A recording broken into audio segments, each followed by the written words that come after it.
point, it's clear that every effort is being made from family and law enforcement to get Nancy home. But there were 4 things that stuck out to the former agent who spoke to me after he watched Savannah's message. The Catalina foothills is one of the most exclusive areas in Arizona. Quiet streets lined with luxury homes, private driveways, and gated entries where residents instantly recognize unfamiliar movement and notice when something feels out of place. A neighborhood designed for privacy, stability, and control. The kind of place where nothing unexpected is supposed to happen. And when it does not stay local for long. Weeks after Nancy Guthrie vanished from inside one of these homes, federal agents have returned to the same street, but this time their focus has narrowed. Investigators are now zeroing in on a single nearby property, a house that did not have a permanent occupant. At the same time, a former SWAT commander from the same jurisdiction has revealed a detail about that location that changes how this entire case might be understood. Before that revelation fully lands, it becomes critical to understand the environment itself and how something so deliberate could remain unseen for so long. The Catalina foothills sits along the base of the Santa Catalina Mountains just north of Tucson, a landscape defined by elevation, distance, and controlled visibility. Homes are not built close together.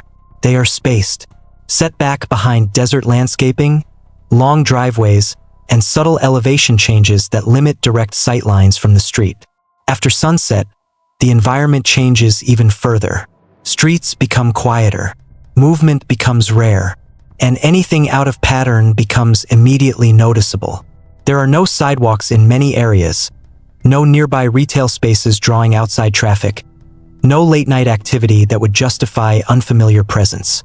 In a place like this, routine is not just normal, it is expected. And anything outside that routine is naturally questioned, even if only silently. This matters because in a community built on predictability, visibility works differently. A stranger is not invisible. A stranger is a disruption. Not because the residents are actively suspicious, but because familiarity creates a baseline that is difficult to imitate without time. Nachbors recognisa vehicles. They recognize patterns. They recognize absence as much as presence. A car that should be there and is not. A light that is usually off but stays on. These details form a passive awareness network that operates without coordination, but with consistency. It is not surveillance. It is familiarity. And familiarity becomes a barrier to unnoticed movement, unless that barrier is bypassed by design. A rental property changes that equation immediately. Unlike owner-occupied homes, rentals introduce variability. People arrive without history. They leave without explanation. Their presence does not carry the same long-term recognition that permanent residents build over years.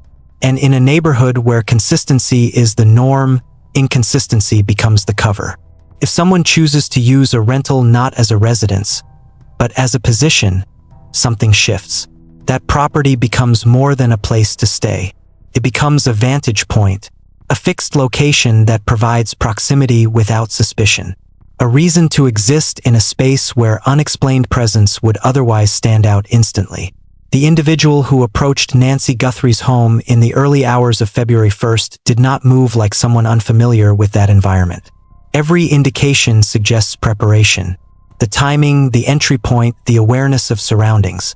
Federal investigators have already stated this was not random. It was targeted.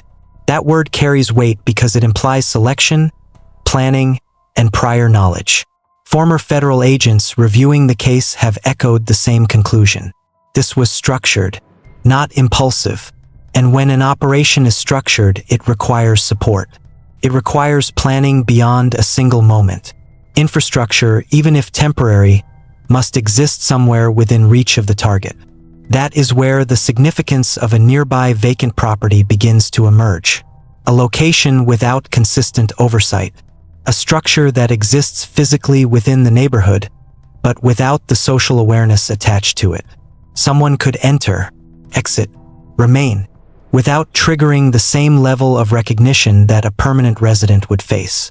And in a place where visibility is controlled by familiarity, that difference matters more than distance. A retired tactical commander from the same county, someone who spent years operating in this exact terrain, described the situation using terms that reflect operational thinking rather than speculation. A nearby property could function as a base. Not a dramatic label, but a practical one.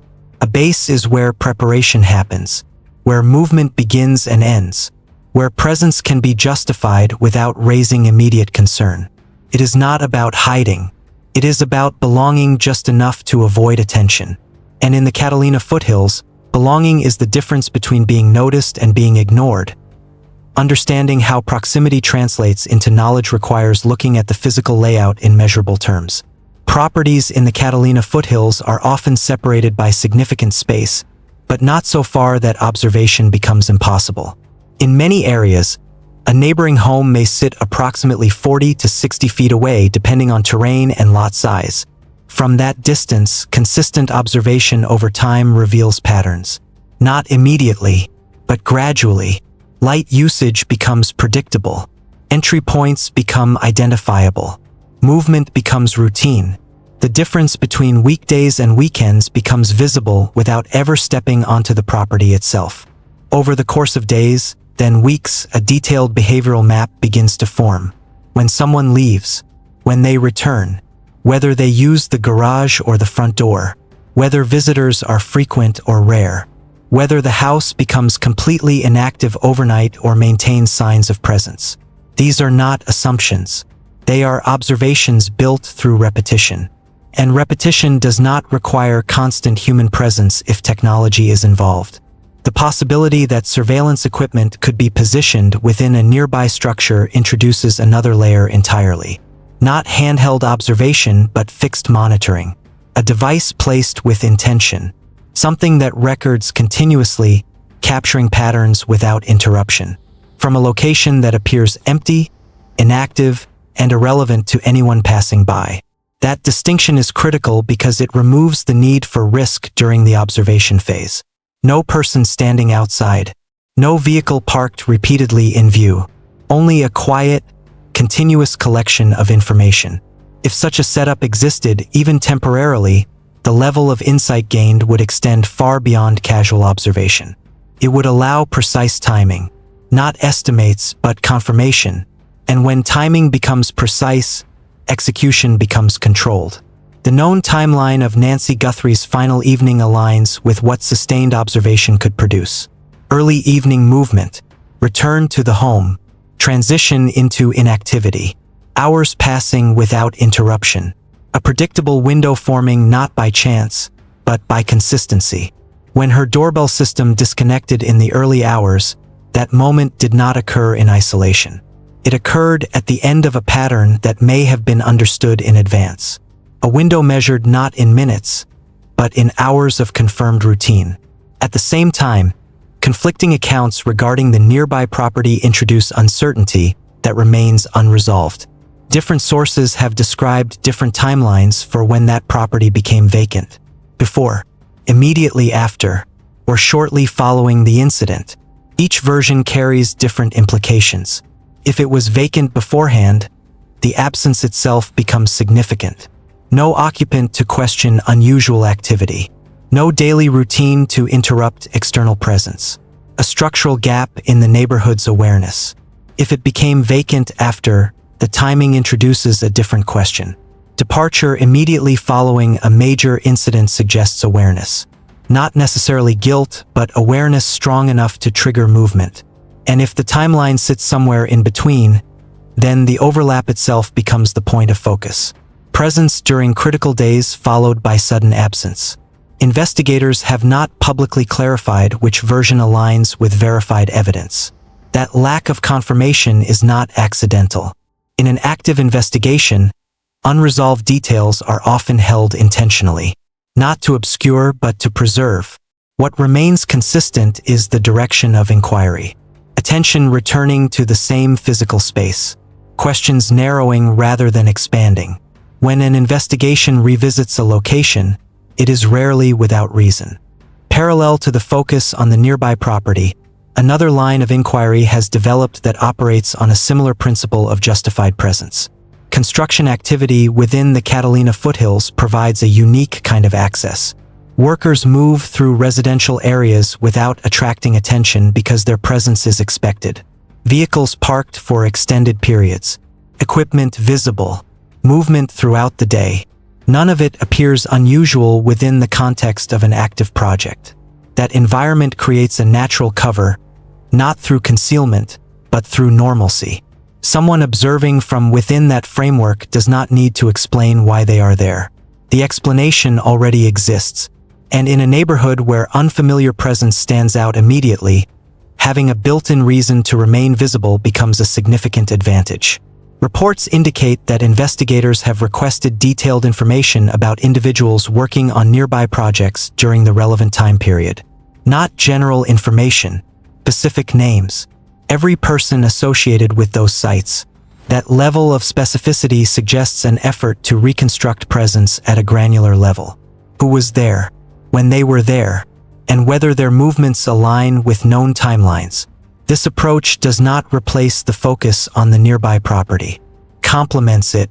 Two separate paths leading toward the same underlying question. Who had sustained access to that environment without raising concern? And how was that access used? At the same time, witness observations from within the neighborhood add another dimension. A figure seen moving through the area without clear purpose. Not blending naturally into the environment. Not fitting the usual patterns of activity. Appearing briefly, then disappearing. In isolation, such sightings may not carry weight. But when aligned with broader investigative threads, they begin to form context. Not conclusions, but possibilities. And in an investigation built on narrowing possibilities, even small details matter. The response from federal authorities regarding specific locations has remained limited. Statements acknowledge the ongoing nature of the investigation, but avoid confirming or dismissing particular points of interest. That silence is not empty. It is controlled. In cases where certain details are publicly confirmed while others are withheld, the distinction itself becomes meaningful.